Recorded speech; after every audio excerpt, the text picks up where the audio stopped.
What's up guys, welcome to Vintage Genetics, where it is all about classic bodybuilding, and today is going to be, as you guys have requested, a dumbbell and barbell only workout.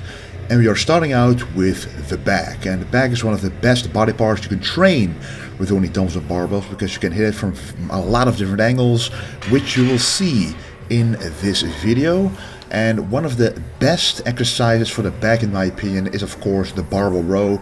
I also really like the T-bar row, but not everybody can do a T-bar row because you do need that attachment to hold on to, and the barbell must be fixed into place at the very end so it doesn't shoot up. So this is a much easier way to do a heavy exercise for the back. Now you have two different barbell rows, in my opinion. This is a standard barbell row where your upper body is not parallel to the floor, but then you also have a barbell row where your body is parallel to the floor, your upper body, and that is called the bent over row, because then you're literally bent over more than I am now, more parallel to the floor. However, that doesn't allow you to do as much weight as I'm doing right now. And what I'm doing here, which you'll see a little later on as well, that I'm really able to pinch together my shoulder blades. And once you're, whenever you're able to do that movement, you are working the rhomboids as well. And the more weight you can use to stretch your rhomboids with and to contract them with, the better, of course, it will respond. And you also saw that the first set I did of the barbell rows was just the bar, because I do think it's important, especially at the beginning of a back workout, to begin just with the bar, just to warm up the lower back, because that will always be a sensitive body part, at least for me, especially when you're tall. There's simply a lot of leverage there pulling on the lower back. So now it's starting to get a little heavier, and I personally then like to use, of course, the Vintage Genetics weightlifting belt, but also some straps, which are also available at Vintage Genetics, to really hold on to the bar, so you don't have to focus on having to grab onto the bar, but just focus on contracting and stretching the back. Now I was able to do at least 10 reps of that one, which felt quite heavy, but whenever you're able to do 10 reps, you simply have to go another step upwards. And this is that step, so it's again quite a heavy row. Go all the way down, at least below the knees, and then go all the way up until the bar pretty much touches your lower abs. And the moment that you feel you cannot do that full range of motion anymore, it's no use to continue a set with a heavy weight like that, because then you simply be pulling it from your traps, from your biceps, your back will be more upright. It simply won't be the same exercise anymore. So instead of trying to force more reps out at a heavy weight, I then choose to do a much lighter weight, of course with enough rest in between, and then simply go to failure with this one. So instead of the 6 reps or so I was able to hit in the previous heavy weight, I'm now able to hit 19 reps on this 100 kilo barbell bent over row, which feels very good for the back muscles without feeling anything else. And this is another great exercise, again a rowing exercise, and mostly what we'll be doing today is rows, because that's, to me, one of the most important ways you can use and build the back, especially the back thickness, and it's very easy to do that with dumbbells and barbells. So this is the incline dumbbell row, and the only reason why it is incline is otherwise, if you can see, the dumbbells would hit the ground. If you have a seal row bench, but not a lot of people have that, especially at home. The seal row bench is actually much higher, allowing you to do it with a straight bench, so you have a lot more space in between in between the bench and the floor. But this is just an incline version. It still allows you to really pull back the shoulder blades, allows you to contract those rhomboids, a little bit of the trap area and the lower back area, those lower lats, which is very great for developing an overall bigger and better back. Now the weight you're able to use here is much lighter compared to a bent over row, for example. The movement here is much more challenging, much more difficult, and what you want to focus on is really letting your arms relax at the bottom until you feel literally those shoulder blades pulling apart. You should feel that stretching sensation in the middle of the back. If you don't feel that, you're not stretched out far enough. So once you feel that, then it's good, but from that moment it's the most challenging way to then pull the dumbbells back up. That's what makes this exercise so challenging, because the range of motion is quite big. Now this will be the last set of this exercise. 40 kilo dumbbells, already pretty heavy. And as you can see, I'm really focusing on stretching all the way down and then going up as far as I can. Ideally, the upper arm should be parallel, at least 90 degrees, but at one point that's not going to be possible anymore. So then you just do a few incomplete partial reps, so you are able to go past failure without the need of a spotter. Now this exercise is quite an interesting one. I actually was trying to do some kind of incline V raise, but what I was really intending to do is simply contract the traps and the upper middle back in a different way, in a much more challenging way. It kind of is, as I mentioned it right here, an incline trap fly. So normally we all know the rear delt flies. Those are very easy to do, but these are a little more difficult because I don't only want to include the rear delts, I also want to include the traps and the rhomboids, and that requires a little bit of a different movement pattern, especially a different connection to your muscles. Instead of thinking about contracting the rear delt, you're now thinking about trying to contract that middle part of your back, basically those muscles that are attached to your spine near your neck. So your traps and a little lower, those rhomboids, to really target that back thickness up there. And here you can really see it clearly that I'm pinching back those shoulder blades in my best ability, just to give them a different stimulus, a slightly different angle compared to the exercise I did before. And then, of course, you cannot do a barbell and dumbbell workout for the back without including the simple but classic dumbbell rows.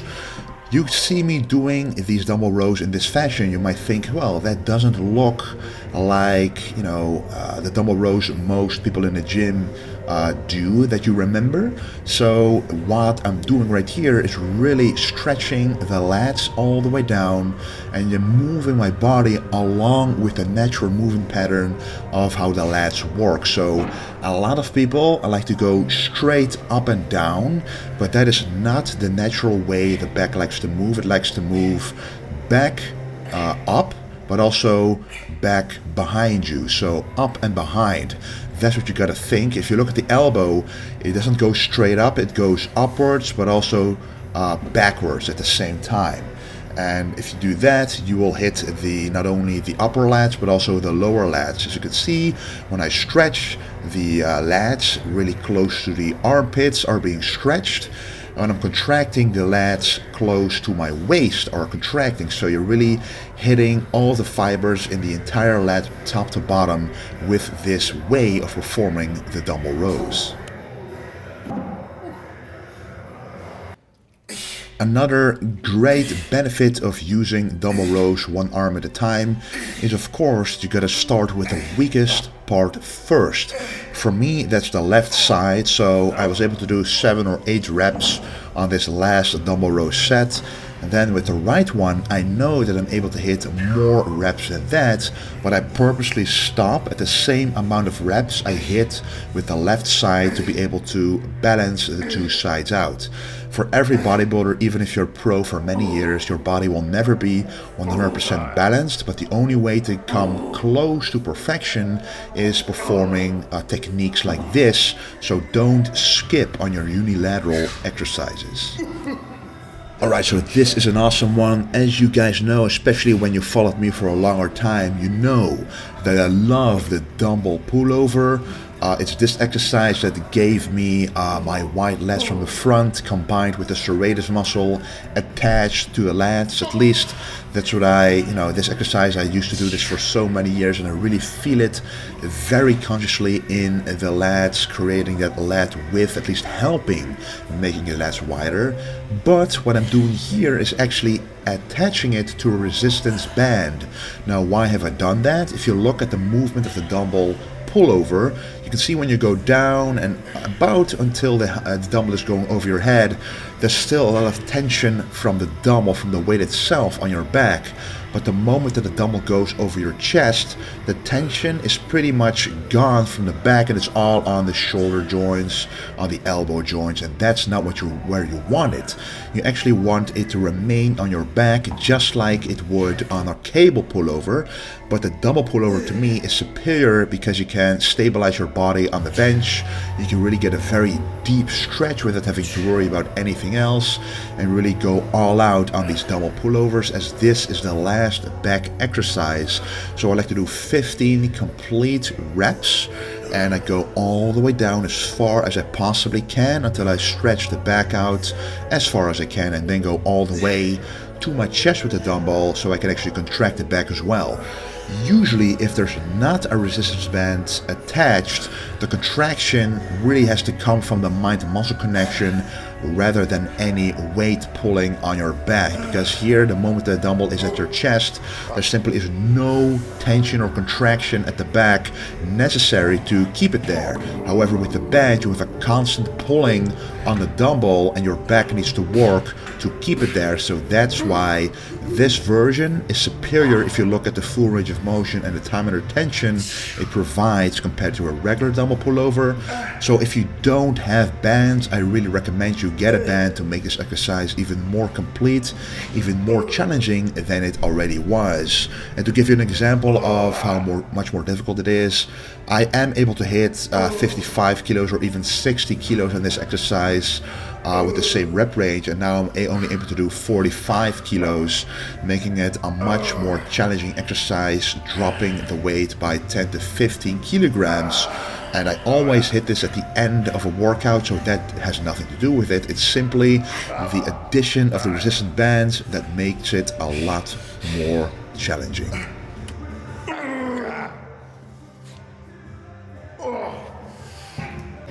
And after we train the back, of course, you also have to train the biceps. And the biceps is also a very easy muscle group to work with dumbbells and barbells. So you can use dumbbells and barbells to easily hit those biceps just as you would with a cable or a machine. And in fact, I actually prefer using free weights for the biceps. I've used about 80% free weights and 20% machine work or cable work for the biceps throughout my entire bodybuilding career, and that's the result. You can see right there, I have been able to create a good peaked bicep using just, for example, a preacher curl or a barbell curl, easy bar curl, stuff like that. And of course, these concentration curls massively help for creating a peak on the biceps. I like to do the standing variation because for me it comes naturally how I should move my upper body and move my upper arm to create the best stretch and the best contraction in this movement. So if you go way too slow, for example, if I just drop the dumbbell on the negative portion way too slowly, it starts to kind of lose tension at the very end.